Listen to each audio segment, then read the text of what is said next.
So this is floating in the sky. This is a VR experience that allows you to navigate in the VR world using a physical umbrella. So this idea has actually come from my dream. I'm under pressure during my semester. So one day I dreamed that I fly into the sky and escape from all the business and the busy city. So I want to make an experience that I can fly to my wonderland. But in the process, I can know that the world is still beautiful, and I can notice a lot of interesting things beside of me. So when people fly it for the first time, what do they say? They say, wow.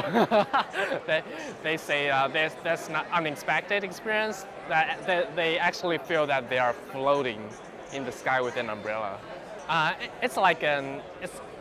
It's more like an experience that takes me to experience more about how to make immersive experience about human minds and how to build a dreamland inside VR.